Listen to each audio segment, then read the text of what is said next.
Hi, I'm Zephin Livingston, and I am reading a monologue that I wrote titled On Pins and Needles. Before we start, quick content warning, mention of domestic abuse between siblings, needles, and blood. For context, George, mid-30s, identifies as a man, speaks with a slight Southern American accent, is giving a speech at his brother David's funeral. David recently succumbed to COVID-19. The setting is a chapel in southeastern Alabama. George stands at a podium at center stage, David's coffin behind him.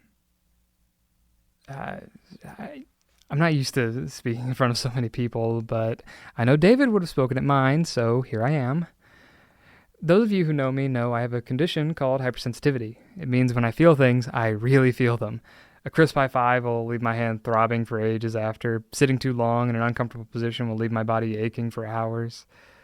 When David and I were kids, my brother was fascinated by my reactions to pain. For the life of me, I could never figure out quite why. Kind as he was, and he was certainly kind, David was a curious child, and more than anything, he loved to test my limits. How many slaps to the face can you take before you cry, Georgie? How hard does the neighbor's dog gotta bite you before you start seeing spots? Needles, though needles were his favorite. When I was 7 and my brother 10, it was time for me to get a round of booster shots. I'd been jabbed as a baby and a toddler, but I didn't really remember them, nor did David. When that nurse stuck that needle into my arm, I tried so hard not to react. I grit my teeth, shut my eyes real tight, clenched my entire body, but it wasn't enough. I let out a yelp so loud you could hear it in the next county. Now, David wasn't in the room, but I knew he'd hear about what happened later from our mother, God rest her soul, who was. And when David found out about my reaction to needles, his curiosity sure was piqued. Our family didn't exactly leave needles lying around everywhere, but there were other thin, sharp things to stick into me. Push pins, bobby pins, pencils, pens, you name it, I eventually found it stabbed into a part of my body. Sometimes blood came out, sometimes it didn't. I tried to stop my brother, but David had always been bigger than me. I tried to tell our parents what was happening, but David, he was just so nice, you know?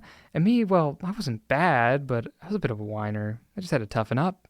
A little roughhousing never hurt anyone, right? So David kept stabbing me and kept stabbing me and kept stabbing me until one day I just couldn't take it anymore. My brother had stuck me with a thumbtack so hard, blood just kept pouring out of the hole. When I finally got the bleeding to stop, something bitter and burning welled up inside of me, and I just lunged at my brother and bit down as hard as I could on whatever piece of David landed in my jaws. Our father heard the screaming and managed to pull the wild animal that was his son off of his other son. I ran away with the taste of my brother's flesh and blood on my tongue. David, well, he ran away with his little industrial accident. The only regret I have in my relationship with my brother is that I didn't save COVID the trouble by killing that son of a bitch myself.